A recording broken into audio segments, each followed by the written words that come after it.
तो जानवर का प्राण है, उसका आत्मा नहीं है, सिर्फ उसका जान है, उसका प्राण जाता है उसका परंतु जानवर में आत्मा नहीं होती। आत्मा नहीं होता, सिर्फ प्राण होता है, जान होता है। परंतु इंसान में ऐसा नहीं है। पास्टर जी, इंसान में आपने आत्मा होता है। कुत्ता पाला है? हाँ, कुत्ता पाला है। जैसे कि आपका एक छोटा बेटा रहता है, आप घर पे आते हो तो दौड़ के आपके पास आता है ना, पापा पापा कह के चिल्लाता है और आपको पकड़ लेता है।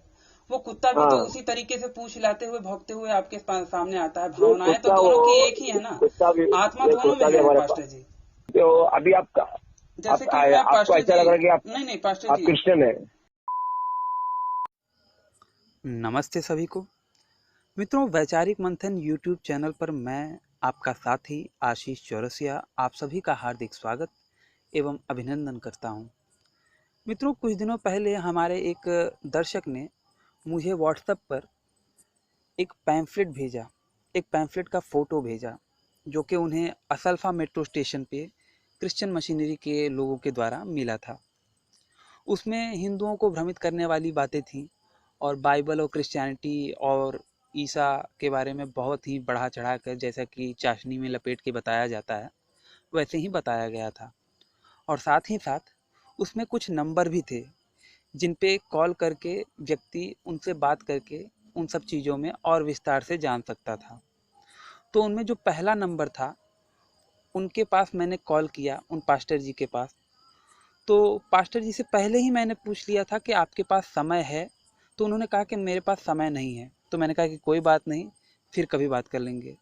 तो उसके एक दिन बाद मैंने दोबारा उन पास्टर जी के पास फ़ोन किया। तो उन पास्टर जी से मैंने दोबारा पूछा कि आपके पास समय है, टाइम है? तो उन्होंने कहा कि हाँ, मेरे पास टाइम है। लेकिन जब मैं उनसे बातचीत करने लगा तो किस प्रकार से, किस नाटकीय ढंग से वो व्यस्त हो गए, ये आपके लिए भी सुनना बड़ा मज़ेदार होगा।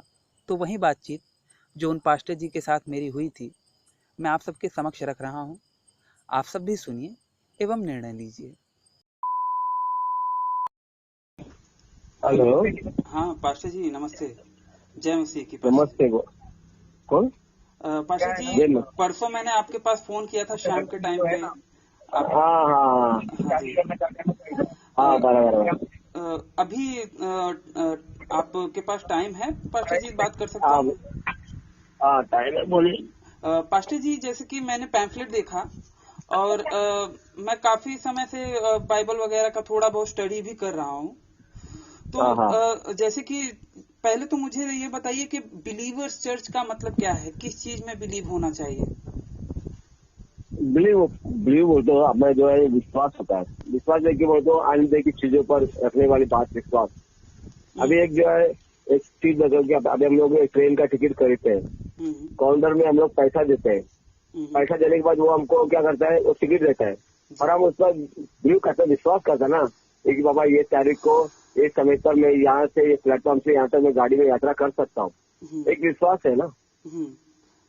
हाँ, ये विश्वास होता है आइंदे की चीजों पर हम रखने वाली विश्वास। गाड़ी देखा नहीं, हमारा सीट पता नहीं, पर हम विश्वास करते हैं कि ये तारीख में मेरे लिए ये गाड़ी में सीट है, मैं इसमें यात्रा कर सकता हूँ। लेकिन उसके प्रमाण भी तो हमको मिलते हैं कि कई लोग हर दिन अपने मंजिल पर पहुंचाती है गाड़ी, तो इसका प्रमाण तो हमको प्रत्यक्ष में मिलता है ना पास्टर जी। तो ये अनदेखा तो नहीं हुआ, क्योंकि हम तो देख रहे हैं कि भैया सब बाकायदा के इसका सबूत मिल रहा है, प्रमाण है।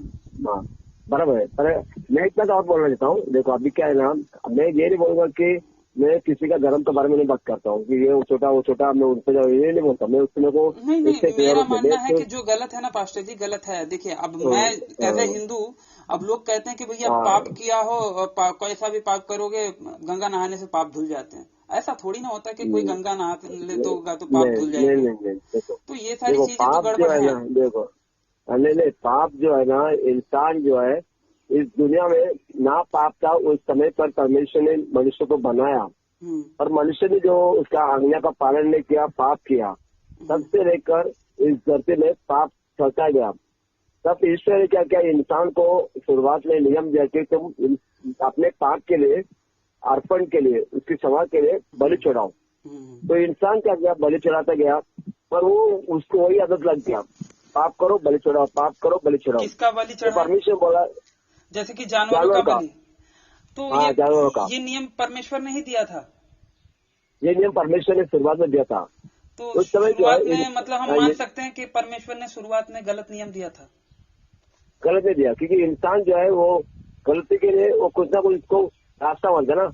तो बोला कि ठीक है तुम जानवर को कुर्बान करो और पाप संभालो। तो इंसान क्या कहूँ उसको, वो गलती करता फिर से वही काम करता। तो परमेश्वर बोला अभी तुम लोग जो है ये गलत है, तुम फिर से गलती करते हो, फिर से वो कुर्बान करते हो, फिर से गलती करते हो, फिर से कुर्बान करते हो। परमेश्वर बोला ये गलत है, तुम अपने पाप की समाज के लिए अभी तुम्हें कोई रास्ता देखना पड़ेगा। परमेश्वर ने बोला इसलिए अभी इंसान का जो पाप है वो जानवरों से या कोई कुर्बान से नहीं होगा। इसलिए प्रभु यीशु ने बोला मैं खुद इस धरती पर आऊंगा इंसान बनकर, इंसान का समान में रूप धारण करते हुए मैं इंसान के साथ रहूंगा।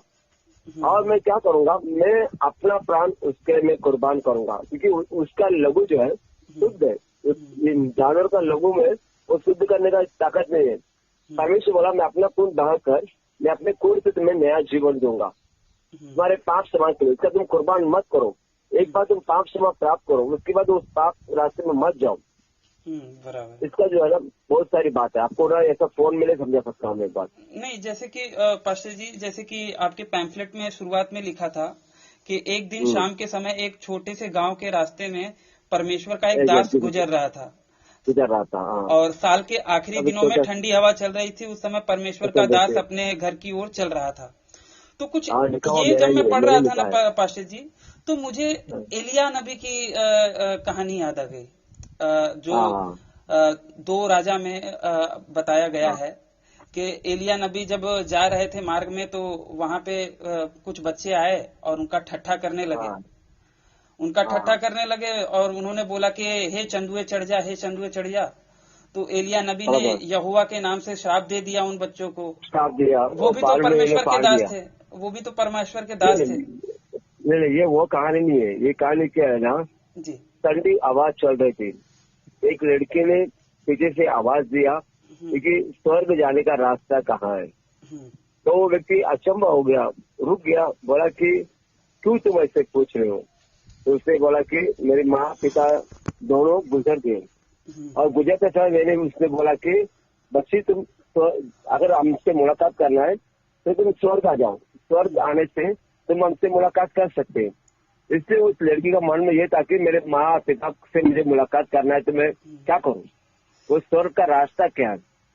तो वही रास्ता जो है हम बताते हैं कि देखो हर इंसान पापी है ना, मुझे ले लो, मैं भी पाप से जन्म हुआ हूँ, मेरे अंदर पाप का गुण है। परंतु बाइबल में क्या लिखा है, हर व्यक्ति ने पाप किया है, तो उस पाप को क्षमा के कोई रास्ता होगा ना, तो हर चीज का कोई रास्ता रहता ही है। तो परमेश्वर ने क्या बोला, पाप क्षमा के लिए बलि मत कुर्बान करो, मैं तुम्हारे लिए कुर्बान हुआ हूँ। इसलिए अपने पुराने जीवन को अर्पण करो और नया जीवन, क्योंकि पाप क्षमा को स्वीकारना, हमारा गलती हमको स्वीकारना, किसको बोलने की जरूरत नहीं है। मतलब मैंने ये पाप किया, मैंने प्रभु यीशु हमारे लिए कुर्बान हो गए, बलिदान हो गए। ठीक है। यीशु ने क्या बोला, तुम किसी के पास जाकर पाप क्षमा मत मांगो। देखो मैं कोई इंसान बनाया हुआ चीजों में नहीं हूँ। अगर गलती किया है तो पाप क्षमा के लिए मुझसे प्रार्थना करो, आंसू बहाओ, विनती करो, प्रभु मैं इस गलती इस पाप भरा व्यक्ति था, अब मैं ये जीवन छोड़ रहा हूँ, अब मुझे एक नई रास्ता दो, एक नई जीवन दो, नई जिंदगी दो। तो परमेश्वर क्या उस रास्ते से पाप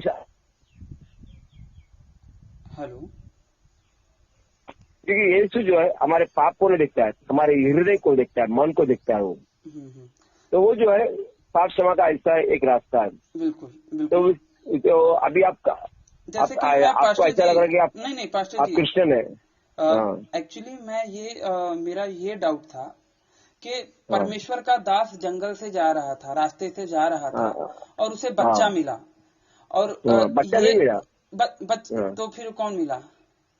नहीं, उसको है ना पीछे से बच्चे ने आवाज दिया, बस वही बच्चा मिला ना उसको, मतलब मिला या फिर आवाज दिया, वो डजंट मैटर, मिला बच्चा, ये तो पक्का है ना, उसके साथ मिला। तो ये बात अगर मैं ये अगर बाइबल के पर्सपेक्टिव में देखूं तो बाइबल में भी परमेश्वर के दास को बच्चे मिलते हैं। तो परमेश्वर का दास एक छोटे से मजाक के कारण परमेश्वर से कहलवा कर उन 42 बच्चों को फड़वा डालता है। इसमें कोई सेंस या फिर ये सही नहीं लगता। थोड़ा सा आप मुझे स्पष्ट करेंगे तो मेरे दिल में और परमेश्वर के प्रति भावना अच्छी होगी। नहीं, आप जो बोल रहे हैं ना बात अच्छी नहीं बोल रहे कि परमेश्वर के वो जो बच्चे मिले, बच्चे जो है ना, क्योंकि देखिए मैं थोड़ा सा स्पष्ट कर दूं कि परमेश्वर जो एलिया था उसने ये श्राप दिया था यहोवा के नाम से, राइट? यहोवा के नाम से श्राप दिया था और अगले वचन में आया है कि फिर यहोवा के नाम से श्राप दिया। फिर उसके बाद 2 भालू आके जंगल में से, 2 फीमेल भालू थी, वो जंगल में से निकली और 42 बच्चों को फाड़ डाली। अब आप इमेजिन कीजिए कि 2 बच्चों को फाड़ रहे होंगे, 3 बच्चों को फाड़ रहे होंगे बारी बारी से, वो बच्चे चिल्ला रहे होंगे, खून निकल रहा होगा और परमेश्वर के भक्त को दया नहीं आई। एक मिनट, ये जो पर्ची आपको कहाँ से मिला?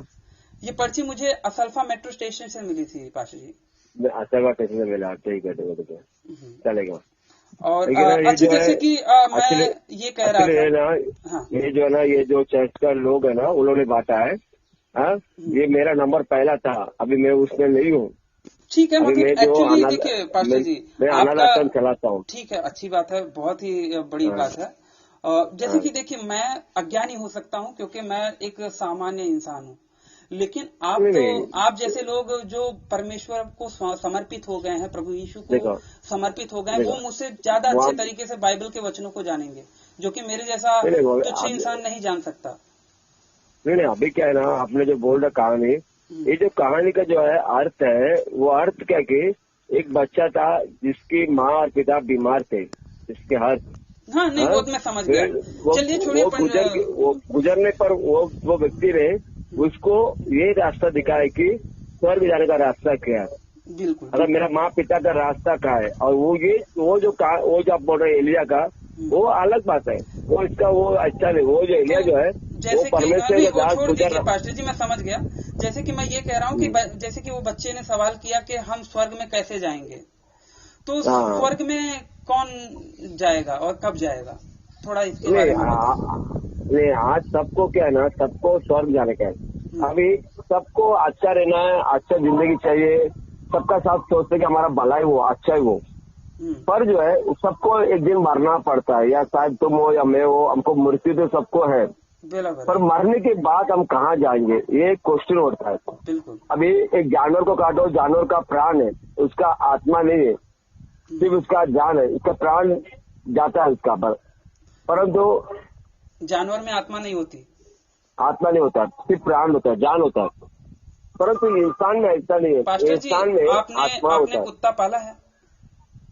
हाँ, कुत्ता पाला है। जैसे कि आपका एक छोटा बेटा रहता है, आप घर पे आते हो तो दौड़ के आपके पास आता है ना, पापा पापा कह के चिल्लाता है और आपको पकड़ लेता है।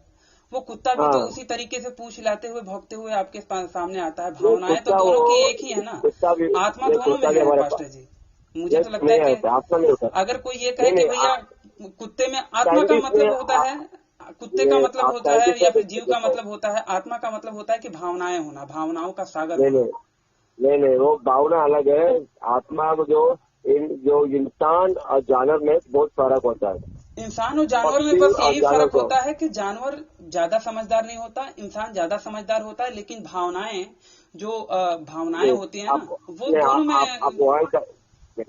ठीक है मान लिया, ठीक है पास्टर जी। आपको देखो, अभी जो है ना, मैं जो इसका जो एक करता है, ये आपको पर्ची बात है, सेवा करता है ना, मैं उनका नंबर देता हूँ, आप उनसे बात करो। पास्टर जी, मैं उस पे आपको वो नहीं कर रहा हूँ कि वो मैं अड़ नहीं रहा हूँ, मैं सिर्फ थोड़ा सा ये बता रहा हूँ कि आप कम से कम काम करते हैं। नहीं पास्टर जी, थोड़ा सा मुझे ये तो बताइए कि स्वर्ग पे अब तक कौन गया है?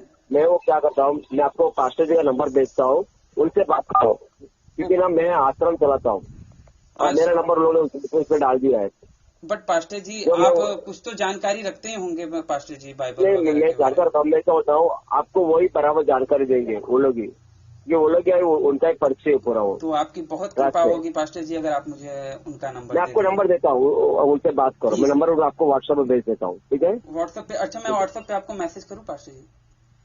ये आपका व्हाट्सएप है ना, आप व्हाट्सएप में मैसेज कर दो, हाई कर दो, मैं आपको नंबर भेजता हूँ। अच्छा, व्हाट्सएप पे मेरा दूसरा मैसेज है, दूसरा नंबर में आपको वॉइस मैसेज। हाँ, दूसरे नंबर से मेरे को हाई करो, मैं आपको भेजता हूँ उनका नंबर। Okay, thank you so much pastor ji, praise the lord. Okay, thank you.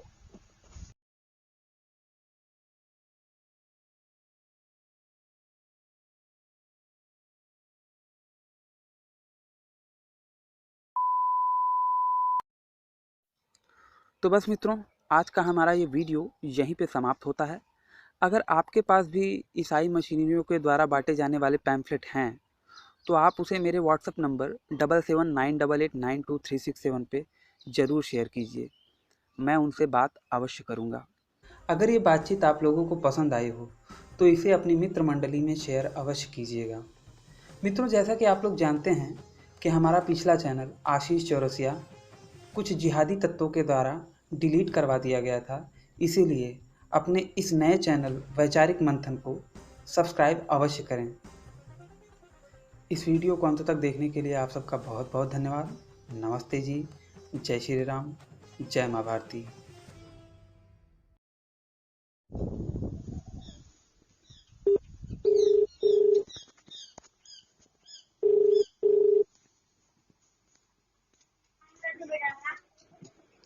Hello. Hello. Pastor जी, आप पास्टर जी ही बोल रहे हैं ना?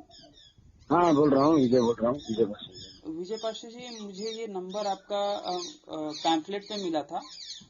असल्फा मेट्रो स्टेशन पे मैं गांव के लिए मुल्क के लिए आ रहा था, तो मुझे वहाँ पे मेट्रो स्टेशन पे आपके जो लोग भाई लोग थे उन्होंने मुझे मिला क्या? हाँ जी, हाँ, पैम्फलेट मिला क्या? हाँ पैम्फलेट मिला है, राइट। तो हाँ, बोलिए ना। तो पैम्फलेट के रिगार्डिंग मुझे थोड़ा सा, क्योंकि बाइबल के विषय में थोड़ा बहुत मैं भी क्यूरियस रहता हूँ। जैसे कि उसमें लिखा था कि मृत्यु के बाद नया जीवन,